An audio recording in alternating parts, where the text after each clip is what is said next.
glass elevator of the Montgomery Tower in downtown Seattle hummed its familiar tune as it climbed toward the 42nd floor. Rain streaked down the transparent walls, blurring the city lights into watercolor smudges against the October evening sky. Inside, two women stood on opposite sides of the small space, as different as fire and ice. Victoria Chen adjusted her tailored Armani blazer and checked her Rolex for the third time in 2 minutes. The CEO of Chen Technologies had exactly 17 minutes before her conference call with investors in Singapore. Her perfectly styled black hair was pulled into a tight bun, not a strand out of place. Her expression matched the Seattle weather, cold, gray, and unwelcoming. On the other side of the elevator, Maya Rodriguez hummed softly to herself, her messenger bag slung across her shoulder, decorated with colorful pins from various tech conferences. Her curly brown hair was pulled into a messy ponytail, and she wore her standard uniform: a vintage band t-shirt under a flannel jacket and well-worn jeans. She'd just finished fixing a server issue on the 38th floor and was heading up to check on Victoria's executive suite network. The elevator lurched suddenly. Both women grabbed the handrails. "What was that?" Victoria demanded, her controlled facade cracking slightly. Before Maya could answer, the lights flickered once, twice. Then the elevator shuddered to a complete stop. The emergency lights kicked in, casting everything in a dim, yellowish glow. Maya immediately pulled out her phone and pressed the emergency call button on the elevator panel simultaneously. "No signal," she muttered, then spoke into the intercom. "Hello? This is the elevator to the 42nd floor. We've stopped between floors." Static crackled through the speaker, then a voice. "We're aware of the situation. There's been a power surge affecting the building's backup systems. The fire department is on the way, but with the storm, it might take some time. Please remain calm." "How long is some time?" Victoria snapped, moving closer to the panel. "Could be 2 to 3 hours, ma'am. The storm has caused multiple emergencies across downtown." Victoria's face went pale. 3 hours? That's unacceptable. "I have a crucial—" The intercom crackled and went silent. Maya watched the CEO carefully. She'd seen Victoria around the building dozens of times, always walking fast, always on the phone, always looking like she'd rather be anywhere else. The woman's reputation preceded her: brilliant, ruthless, and emotionally unavailable. The Ice Queen of Chen Technologies, people called her. "They'll get us out," Maya said gently, sliding down to sit on the floor. "Might as well get comfortable." Victoria stared at her like she'd suggested they start a campfire. "Comfortable? We're trapped in a metal box. A very nice metal box," Maya countered with a small smile. "Climate-controlled, emergency lighting, and the company isn't half bad." She patted the floor next to her. "Seriously, you'll hurt your feet standing in those heels for 3 hours. Victoria glanced down at her Louboutins, then at the floor, her expression suggesting Maya had asked her to sit in mud. But after a moment, she slowly lowered herself down, keeping a careful distance from the IT technician. She immediately pulled out her laptop. "No Wi-Fi," Maya said without looking up from her own phone. "I have a hotspot." "Not 41 floors up in a power outage, you don't. The building's repeaters are down." Victoria jabbed at her keyboard anyway, her jaw tight. After a minute of futile attempts, she slammed the laptop shut with more force than necessary. The sound echoed in the small space. Maya pulled out a granola bar from her bag. "Want one? I always carry snacks." "No, thank you," Victoria said icily. "Suit yourself." Maya unwrapped it slowly, the crinkling sound unnaturally loud. They sat in silence for several minutes. Victoria checked her watch obsessively. Maya scrolled through the photos on her phone, pictures from her weekend hiking trip to Mount Rainier, her niece's birthday party, her golden retriever Murphy wearing a ridiculous Halloween costume. "You do this a lot?" Victoria asked suddenly. Maya looked up. "Get stuck in elevators? First time, actually. You?" "I meant being so calm about everything," Maya shrugged. "My abuela used to say, 'Mija, worrying is like a rocking chair. It gives you something to do but doesn't get you anywhere.' And we can't control the elevator, but we can control how we handle it." Victoria's expression suggested she thought this philosophy was nonsense. "Your grandmother sounds like a fortune cookie." To Victoria's surprise, Maya laughed, a genuine warm sound that seemed to fill the elevator. She'd have loved that. She collected fortune cookies, had a whole jar of them in her kitchen. Despite herself, Victoria felt the corner of her mouth twitch. She suppressed it immediately. I should be in a meeting right now, a very important meeting. I'm sure they'll understand. Natural disaster and all. You don't understand, Victoria said, her voice sharp. This meeting determines whether my company gets the funding for our next project. If I'm not there, then you're not there, Maya interrupted gently, and you'll deal with it when you get out. But right now, you're here. With me. In this elevator. Victoria turned to look at Maya properly for the first time. In the dim light, she noticed things she'd never paid attention to before. The kindness in the technician's brown eyes, the small scar above her left eyebrow, the way her smile seemed effortless and genuine. You're the IT person, aren't you? Victoria asked. I've seen you in my office. Maya Rodriguez, network technician extraordinaire. She held out her hand. We've never been formally introduced. Victoria hesitated, then shook it. Maya's hand was warm, her grip firm but gentle. Victoria Chen. Oh, I know who you are, Ms. Chen. Everyone in this building knows who you are. I imagine they do, Victoria said coolly, withdrawing her hand. That wasn't a criticism, Maya said.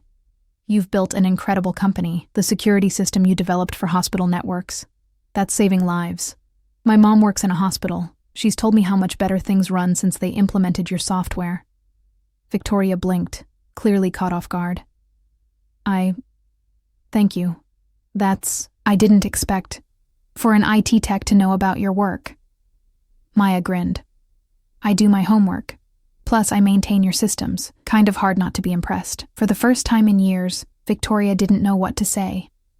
Praise usually came with expectations or hidden agendas. This felt different. Genuine. The elevator creaked slightly, and Victoria tensed. It's just settling, Maya assured her. These elevators are designed to be incredibly safe, even in power outages. We're not going anywhere, in a good way. How can you be so sure? Because that's literally my job, understanding how these systems work. Maya shifted to face Victoria more directly. Want me to explain the safety mechanisms? Might take your mind off the waiting. Victoria considered this. She prided herself on understanding systems and logic. Yes, actually, I would. As Maya began explaining the intricate fail-safes built into the elevator system, Victoria found herself listening intently. Not just to the technical details, but to the way Maya's face lit up when she talked about something she was passionate about, the way she used her hands to gesture, making abstract concepts concrete. The way she assumed Victoria could understand complex technical explanations, never dumbing things down. 20 minutes passed without Victoria checking her watch once. If you're enjoying this story and want to hear more tales of unexpected connections and authentic love, subscribe to our channel. We share new stories every week that celebrate real emotions and genuine relationships. The rain intensified outside, drumming against the glass walls of the elevator. Maya had finished her technical explanation, and now they sat in a comfortable silence that surprised them both. So, Maya said, pulling out a deck of cards from her bag. Want to play something? I've got cards, a Rubik's Cube, and... She dug deeper. A travel-size Connect 4. Victoria raised an eyebrow. Do you always carry an entertainment center in your bag? You'd be surprised how much downtime there is waiting for systems to reboot. Maya shuffled the cards expertly. Poker? Go fish? War? I don't play cards. Everyone plays cards. I don't. Maya studied her for a moment. Let me guess. You were the kid who studied during recess? Victoria's silence was answer enough. Okay, how about this? Maya said, putting the cards away. 20 questions. We're going to be here for a while. Might as well get to know each other. I don't think... I'll start, Maya interrupted cheerfully. What made you want to start your own company? Victoria's first instinct was to give her standard PR answer, the one she told investors and journalists, but something about being trapped in an elevator, something about Maya's open, curious expression, made her pause. My mother, she said finally. She worked as a nurse for 30 years. I watched her deal with inefficient systems, outdated technology, dangerous record-keeping practices. People died because of technical failures that shouldn't have happened. She paused. When I was 15, there was a medication error at her hospital. Wrong patient got the wrong dose because the software system crashed during shift change. The patient survived, but I knew I could build something better. Maya listened without interrupting, her expression serious. Did you? Build something better? Yes, Victoria said simply. Our system has a 99.97% uptime rate. Medication errors in hospitals using our software have decreased by 83%. But you don't celebrate that, do you? Maya asked softly. Victoria looked at her sharply. What do you mean? I mean, you just rattled off incredible statistics like you were reading a grocery list. That's amazing, Victoria. You've literally saved lives. When was the last time you let yourself feel good about that? The question hit Victoria like a physical blow. She opened her mouth to respond, then closed it. When had she last celebrated anything? She reached for her watch again, a nervous habit. My turn, Victoria said, deflecting. Why it? You're clearly intelligent enough to do anything. Maya smiled at the backhanded compliment. My dad was an electrician, my mom's a nurse like your mother. I grew up taking things apart to see how they worked. Drove my parents crazy. She laughed at the memory. When I was 12, I built my first computer from spare parts I collected from a recycling center. It barely worked, but I got it running. There's something magical about understanding how things connect, how systems talk to each other. Plus, I like fixing things, making things work better. And you're content being a technician? You don't want more? Maya tilted her head. Define more. I make enough to live comfortably. I have time for my hobbies, my family, my dog. I go home at the end of the day actually happy. Isn't that more? Victoria felt something uncomfortable twist in her chest. When was the last time you went home happy? She asked herself silently. Your turn to ask, Maya prompted. Do you ever want to run your own company? Be in charge, honestly? No. I've seen what it does to people. Maya's eyes flickered to Victoria. The stress, the constant pressure, the isolation. I like being part of a team. I like that when I finish fixing something, I can go hiking on the weekend without worrying about quarterly reports. That sounds irresponsible, Victoria said, but there was less bite in her voice than usual. Or balanced, Maya countered gently. My turn. When was the last time you went hiking? Or did anything just for fun? Victoria laughed, a short, bitter sound. I don't remember. 5 years ago? 6? That's sad, Victoria. The use of her first name, said so gently, made Victoria's defenses crack further. That's business. No, Maya said firmly. That's choosing to prioritize everything else over yourself. There's a difference. They sat in silence for a moment. Victoria felt exposed in a way she hadn't since she was a child. This technician, this woman she'd never given a second thought to, was seeing right through her carefully constructed walls. What would you do? Victoria asked quietly. If you were me? Maya considered this seriously. I'd ask myself what I'm running toward and what I'm running from, because in my experience, people who work like you do are usually doing both. That's very philosophical for an IT technician. I minor in psychology, Maya said with a grin. Turns out understanding people is a lot like understanding systems. You have to figure out what's actually broken before you can fix it. Victoria felt her phone buzz in her pocket. Probably messages piling up, emergencies that seemed critical an hour ago. She didn't reach for it. My father, Victoria said suddenly, surprising herself. He built a software company in the 90s. It failed. Bankrupted us. He spent the rest of his life working as a programmer for someone else's company, bitter and angry. He told me every day that the only way to win was to be the one in control, to never depend on anyone else, to never show weakness, and you believed him, Maya said softly. I proved him right. I built what he couldn't. I succeeded where he failed, but are you happy? The question hung in the air between them. Outside, lightning flashed, illuminating Maya's face in the dim elevator. She wasn't judging, wasn't pushing, just asking. I don't think about happiness, Victoria admitted. I think about success, market share, quarterly growth. That's not an answer. It's the only answer I have.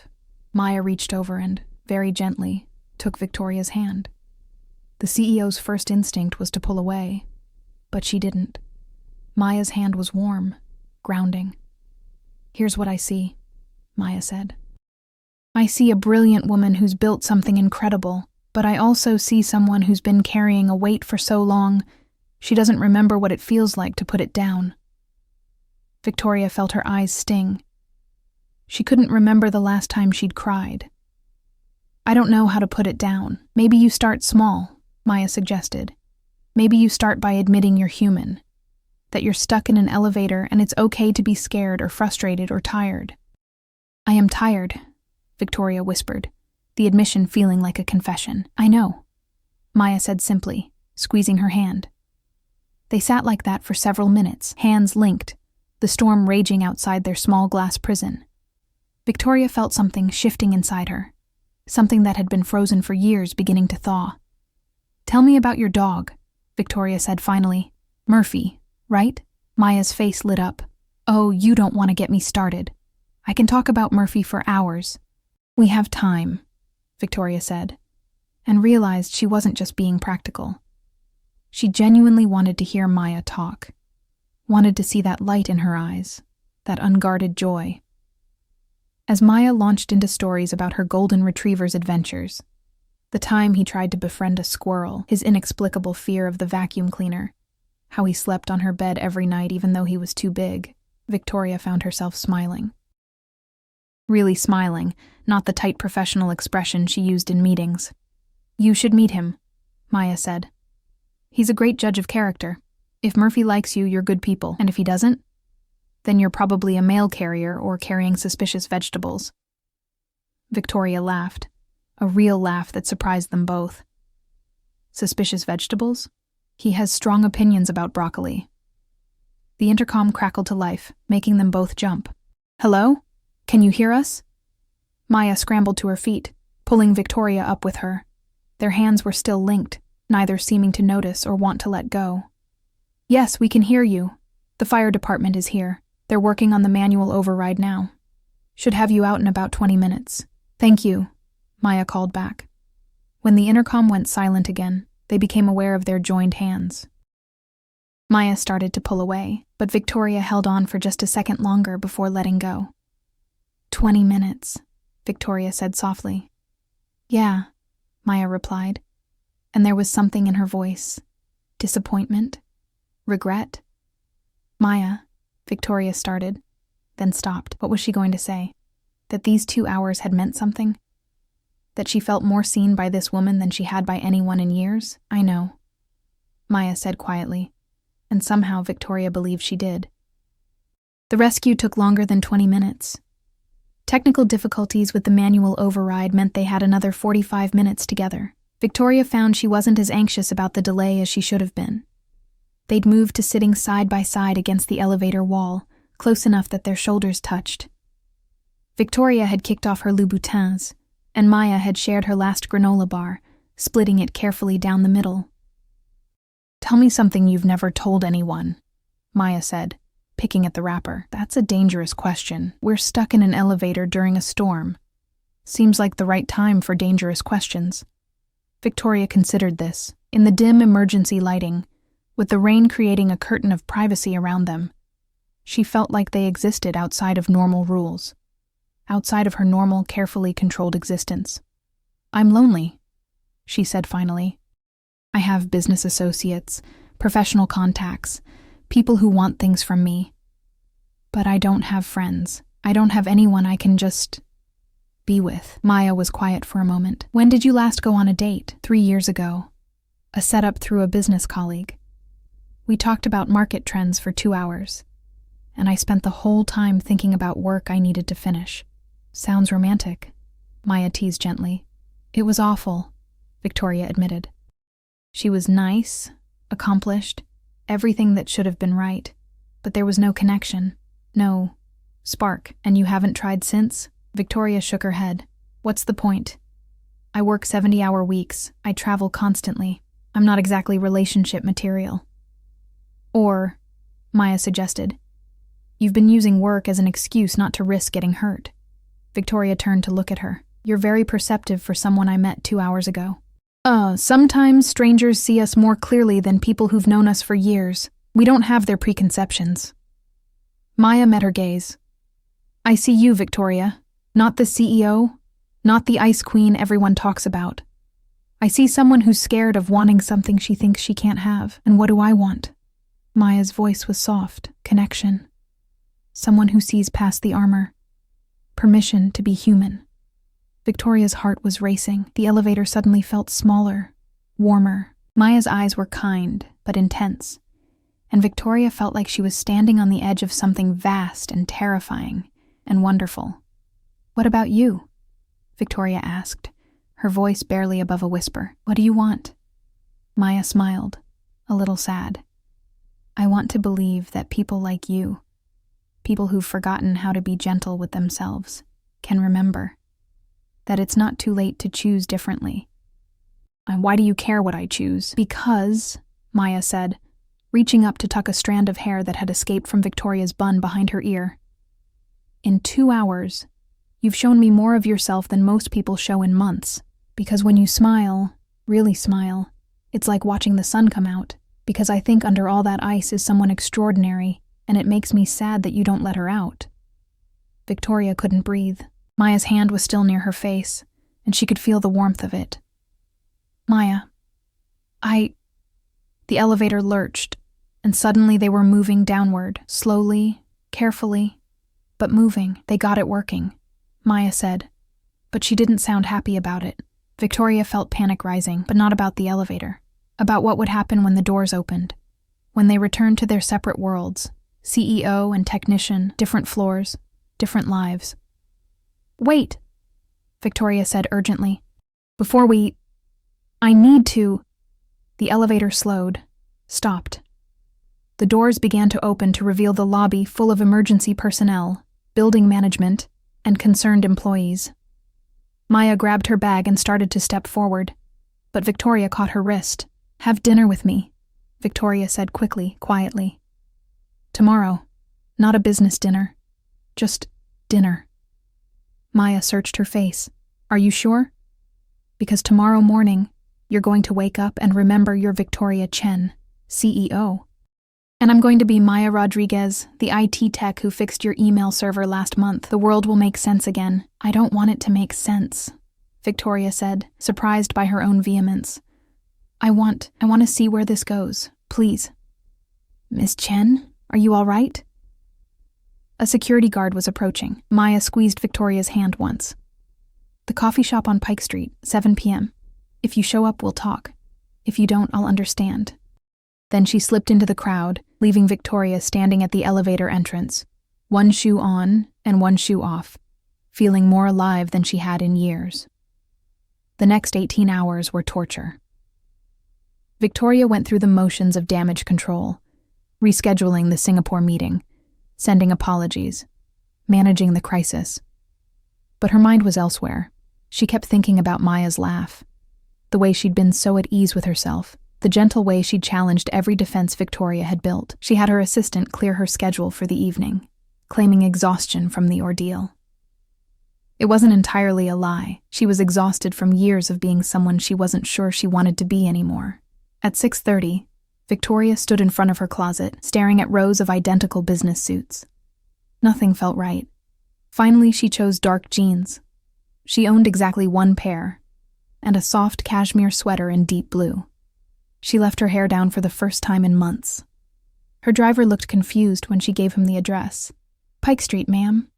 There's just a small coffee shop there. I know, Victoria said. She arrived at 6:45, ridiculously early. Through the window, she could see it was a cozy place. Mismatched furniture, local art on the walls, string lights creating warm pools of light. Nothing like the upscale restaurants she usually frequented. She almost didn't go in, almost told her driver to take her home. This was insane. She was Victoria Chen. She didn't do coffee shop dates with IT technicians. She didn't leave her hair down and wear jeans. She didn't let people see her vulnerable, but she remembered Maya's eyes in the elevator. The way she'd felt seen, really seen, for the first time in years. Victoria pushed open the door. Maya was already there, sitting at a corner table with 2 cups of coffee. She was wearing a green sweater that made her eyes look almost gold in the light, her hair loose around her shoulders. When she saw Victoria, her face broke into that brilliant smile. "You came," Maya said, and there was relief and joy in her voice. "I came," Victoria confirmed, sliding into the seat across from her. "I got you a cappuccino, but if you prefer something else, cappuccino is perfect." Victoria wrapped her hands around the warm cup. "I wasn't sure I would come. This morning, everything seemed like a dream," Maya suggested. "Like a mistake," Victoria said honestly, "like something that made sense in an elevator during a storm, but would fall apart in daylight. And now?" Victoria looked at her, really looked at her. Maya wasn't trying to be anything other than herself. No performance, no armor, just genuine warmth and curiosity and hope. "Now I'm terrified," Victoria admitted, "but I'm here." Maya reached across the table and took her hand. "That's brave." "I don't feel brave. I feel like I'm standing at the edge of a cliff." "Then let me stand here with you," Maya said simply. "We can figure out the jump together." They talked for 3 hours. The coffee shop staff dimmed the lights and started putting chairs up on tables, and they barely noticed. Victoria talked about her childhood, the pressure from her father, the loneliness of success. Maya shared stories about her large, loud family, her struggles with dyslexia in school, her decision to choose happiness over prestige. "My family didn't understand at first," Maya admitted. "I got into MIT, full scholarship. Everyone expected me to become some big-shot engineer. Instead, I came back to Seattle, got my certifications, and took a job as a technician. Do you regret it? Never, because I'm happy. I have time for things that matter. My family, my friends, Murphy." She grinned. "And occasionally getting stuck in elevators with beautiful CEOs." Victoria felt her cheeks warm. "Beautiful? You really don't see it, do you?" Maya said wonderingly. "You're stunning, Victoria, but it's not just the obvious stuff. The way you look, though that's pretty great." She smiled. "It's the way your whole face changes when you let yourself feel something. The way you really listen when someone talks, the intelligence in your eyes, the vulnerability you try so hard to hide." Victoria felt tears prick at her eyes. "No one's ever talked to me like this." "Then they're idiots," Maya said firmly. "You deserve to be seen. All of you, not just the successful CEO part. Make sure you're subscribed to our channel for more stories about finding love in unexpected places. We share new episodes every week that celebrate authentic connections and real emotions." Over the next 2 weeks, Victoria and Maya fell into a rhythm. Coffee before work, lunches in Pike Place Market, dinners at small restaurants Victoria had never noticed before. Maya was showing her a Seattle she'd lived in for 15 years but never really seen. They'd walk through the rain without umbrellas, Maya laughing as Victoria complained about her hair. They'd browse bookstores, Maya's eclectic taste clashing beautifully with Victoria's business biography collection. They'd sit in Maya's apartment with Murphy sprawled across both their laps, watching movies Victoria had never made time for. Victoria found herself smiling at random moments during board meetings, found herself leaving the office at reasonable hours, found herself caring less about quarterly reports and more about whether she'd get to see Maya that evening. But the happiness came with fear. "You're different," her CFO commented during a meeting. Distracted, Victoria forced herself back to Ice Queen mode. "I'm perfectly focused, thank you." But she wasn't, because she was thinking about Maya's laugh, about the way she'd kissed Victoria goodnight the previous evening, soft and sweet and full of promise. Their first real kiss that had made Victoria's knees weak. After the meeting, Victoria sat in her office, staring at her calendar. She had a business trip to New York next week. 3 days of meetings, networking events, investor dinners. The kind of trip where she'd be on from morning until night. Her phone buzzed. "Maya. Murphy wants to know if you're coming for dinner tonight. I told him you're probably busy being important, but he's very persistent." Victoria smiled, then caught herself. This was getting serious. Too serious. She was Victoria Chen.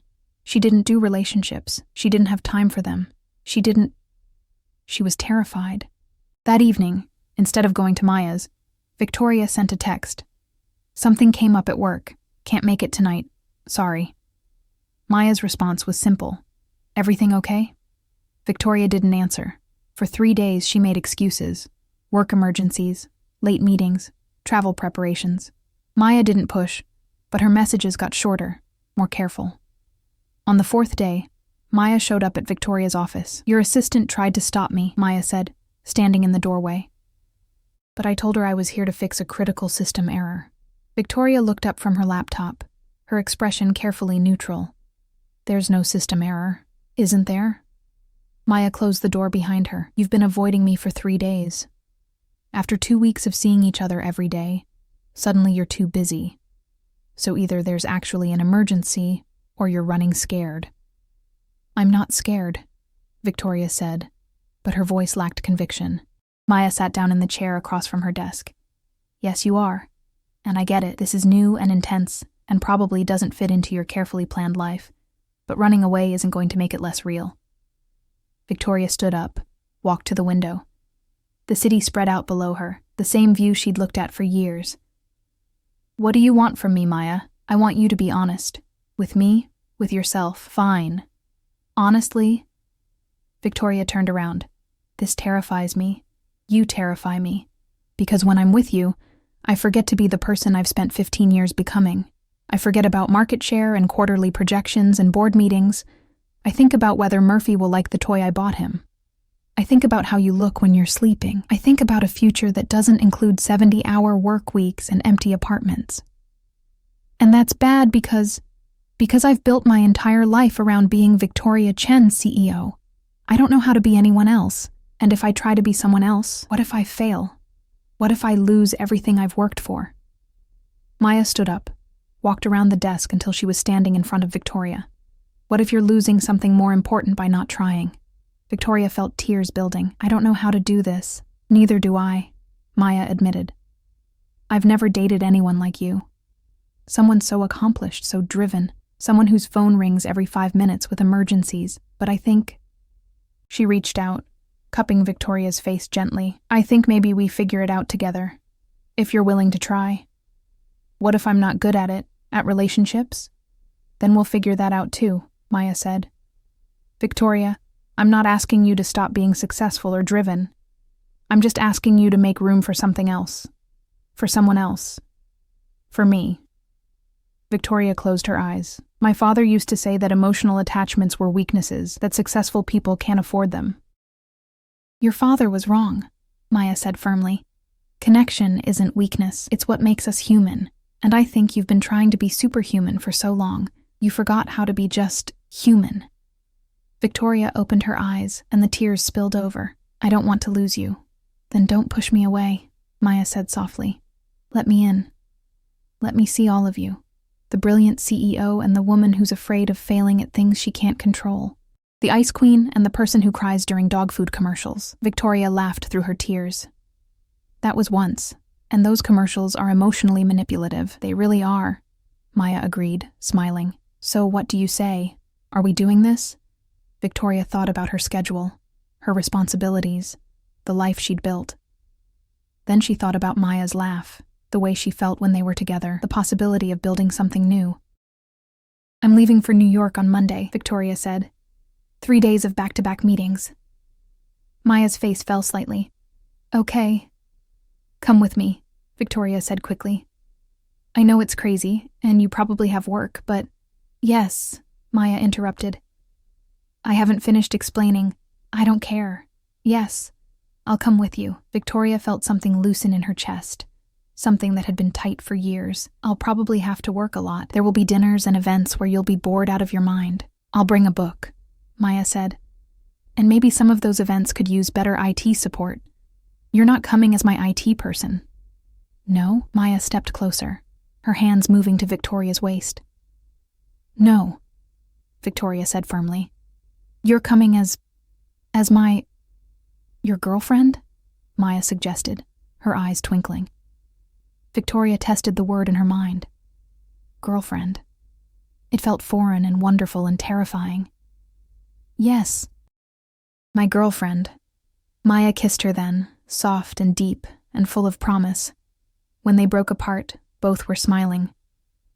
Fair warning, Maya said. I've never been to New York. I'm going to want to do touristy things. I can arrange that, Victoria said, and realized she meant it. She could make time. She could choose to. Also, Murphy is coming with us. Victoria pulled back. The dog? On a business trip? He has separation anxiety, and honestly, so do I. Victoria looked at Maya's hopeful expression and felt her careful defenses crumble completely. Fine, but he's getting his own room. He can share yours. He's an excellent cuddler. Maya. Victoria, Maya countered, grinning, and Victoria found herself laughing. Really laughing, in her office during business hours. Her assistant would probably faint. The board would be scandalized. Her father would be disappointed. She'd never felt more free. The New York trip was a revelation. Victoria discovered that having Maya there didn't make her less professional. It made her more grounded. She handled meetings with more clarity, knowing she had someone to come back to who didn't care about profit margins or market share. Between sessions, Maya dragged her to Central Park, to tiny Italian restaurants in the village, to bookstores and galleries and street food vendors. Murphy charmed everyone they met, including several of Victoria's most intimidating investors. Your dog is delightful, one particularly stern venture capitalist told her at a networking event. And so is your girlfriend. You should bring them to the conference next month. On their last evening in New York, they stood on the roof of their hotel, looking out at the city lights. Maya was wrapped in Victoria's coat, Murphy sleeping at their feet. I've been thinking, Maya said carefully. That sounds dangerous, Victoria teased. I'm serious. When we get back to Seattle, things are going to get complicated. People are going to talk. The company gossip mill is probably already in overdrive. Victoria had thought about this too. The Ice Queen dating the IT technician. It would be a scandal. Does that bother you? Not for me, Maya said. I don't care what people think, but I care about you, about your reputation, your company. Victoria turned Maya to face her. My company will survive office gossip, and my reputation? She smiled. Maybe it could use some humanizing. You're sure? I'm sure that 2 months ago, I was successful and miserable. I'm sure that being stuck in that elevator was the best thing that ever happened to me. I'm sure that you make me want to be more than just successful. You make me want to be happy. Victoria took a deep breath. I'm sure that I'm falling in love with you. Maya's eyes widened. You... What? I love you, Victoria said, more confidently now. I don't know when it happened exactly. Maybe when you shared your last granola bar. Maybe when you told me my father was wrong. Maybe when you showed up at my office and refused to let me run away. But I love you, Maya Rodriguez, and I'm done being afraid of it. Maya pulled her down into a kiss that was different from all the others. Deeper, more certain, a promise of futures and forevers. I love you too, Maya whispered against Victoria's lips. Even though you're terrible at taking vacations, and you check your email at midnight, I'm working on that. I know, and I love that you're trying. Murphy chose that moment to wake up and demand attention, pushing between them with his massive golden head. They both laughed, making room for him in their embrace. The return to Seattle brought the expected challenges. The office buzzed with speculation. Some people were supportive, others judgmental. Most were simply shocked. The Ice Queen had melted, and everyone had an opinion about it. Victoria addressed it head-on in her next all-company meeting. I'm sure you've all noticed some changes recently. I want to address them directly. Yes, I'm in a relationship with Maya Rodriguez from our IT department. Yes, this is serious. No, it doesn't affect our company's operations or anyone's professional standing. Any questions?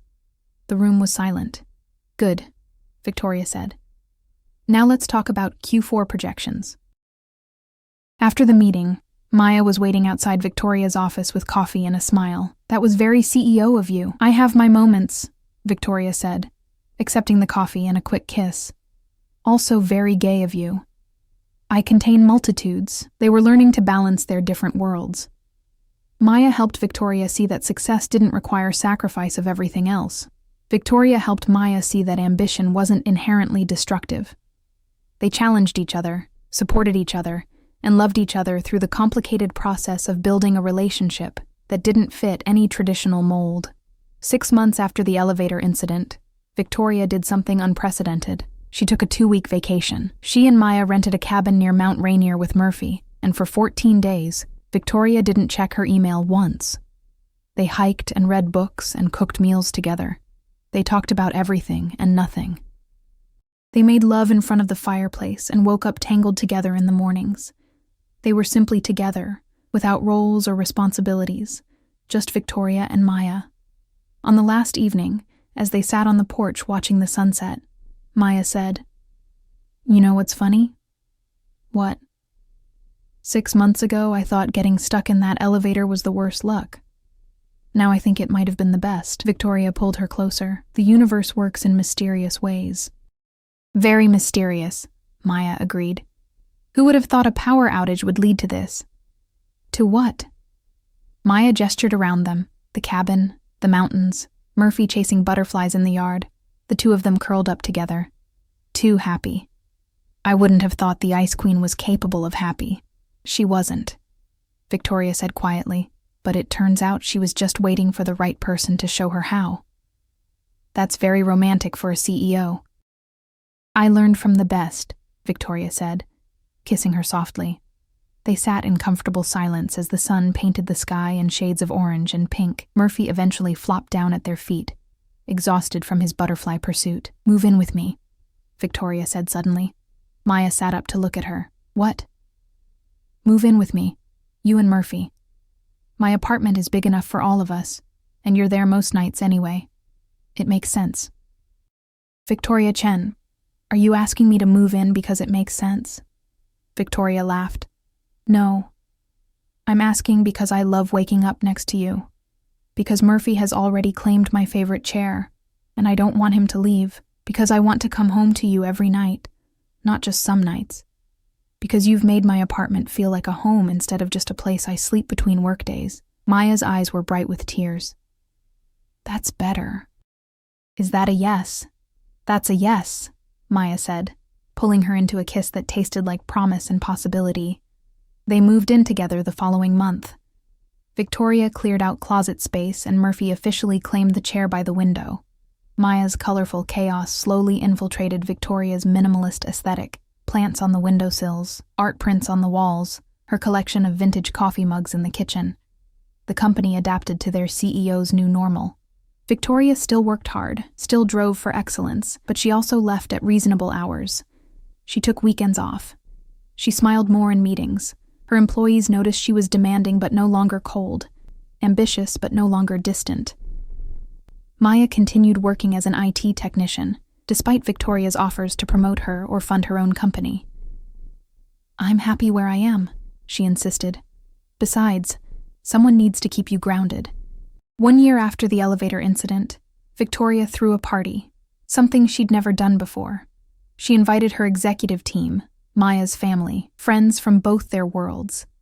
It was chaos and laughter, and everything Victoria had spent years avoiding.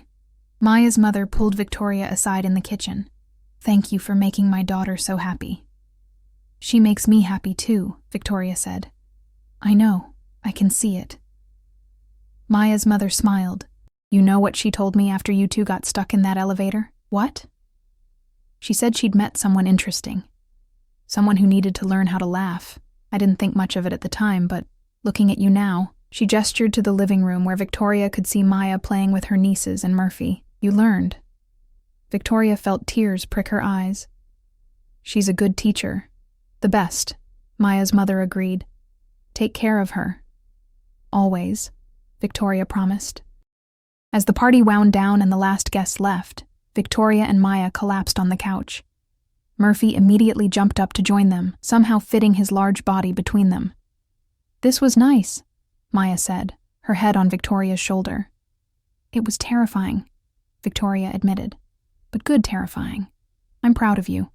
I know how hard it is for you to let people in." Victoria kissed the top of her head. "You made it worth the risk." "Speaking of risks," Maya said, sitting up slightly, "I have something to ask you. Should I be worried?" Maya pulled out her phone, showed Victoria a photo of a small storefront. "This space just opened up downtown. Perfect location for a community tech center. Free computer literacy classes, coding workshops for kids, technology access for people who can't afford it. That's a great idea. You should do it. I want to. But it's expensive and I'd need backing and… Maya took a breath. I'd need to quit my job to run it full time. Which means I wouldn't have steady income. Which feels scary and irresponsible, and Victoria silenced her with a kiss. Do it. I'll back you, not as your girlfriend, as an investor. This is exactly the kind of project Chen Technologies should support. Are you sure? We just moved in together. This changes everything. Good, Victoria said firmly. You taught me that change can be good, that taking risks on things that matter is worth it. So take this risk. I believe in you. Maya's eyes filled with tears. I love you. I love you too. Now tell me more about this community center. They talked late into the night, planning and dreaming. Murphy snored between them, occasionally twitching in his sleep. And Victoria realized this messy, complicated, beautiful life, was more than she'd ever imagined wanting. 2 years after a power outage trapped them in an elevator, Victoria Chen and Maya Rodriguez stood together at the grand opening of the Rodriguez Community Technology Center. The mayor was there, along with news crews and a crowd of excited community members. Victoria watched from the side as Maya gave her speech, confident and passionate, talking about access and education and community. This was Maya's dream, and Victoria was just here to support it. After the ribbon cutting, Maya found her in the crowd. Thank you for believing in this, in me. Always, Victoria said, pulling her close. Besides, you believed in me first, in an elevator, during a storm, when I was too frozen to believe in myself. Best elevator malfunction ever, Maya said. Best malfunction ever, Victoria agreed. They kissed, not caring about the cameras or the crowd or Victoria's carefully maintained professional image, because some things were more important than image. Some things were worth the risk. As they pulled apart, Murphy bounded over, wearing a bow tie for the occasion. He barked once, as if adding his agreement. Even Murphy approves, Maya laughed. Victoria looked around at the community center, at Maya's beaming face, at the life they'd built together, a life she'd never planned for, never thought she wanted, but couldn't imagine living without. Thank you, Victoria said softly. For what? For getting stuck in an elevator with me, for not letting me run away, for teaching me that success isn't measured in quarterly reports and market share, for showing me what happy feels like. Maya squeezed her hand. Thank you for being brave enough to change, for opening up, for choosing love even though it scared you. It still scares me sometimes, Victoria admitted. Good, Maya said. The best things usually do. They stood together, watching people stream into the center, starting new journeys of their own. And Victoria thought about that stormy night 2 years ago, when an elevator stopped between floors, and her whole life changed direction. She'd spent years building walls, creating distance, choosing safety over connection. And then Maya had walked into her life, warm and genuine, and refusing to accept Victoria's carefully constructed defenses. The Ice Queen had melted, and in her place was someone Victoria liked much better, someone who could laugh and cry and love and be loved, someone who understood that the greatest risk wasn't opening your heart, it was keeping it closed, someone who was finally, truly happy. And it all started with 3 hours in an elevator, a power outage, and a woman who saw past the armor to the person underneath. Sometimes the best things in life happen when everything else stops working. Sometimes you have to get stuck to find your way forward. Sometimes love finds you in the space between floors, in the pause between storms, in the moment when you finally stop running and let yourself be seen. Victoria Chen had learned that lesson well, and she'd never been more grateful for a technical malfunction in her life.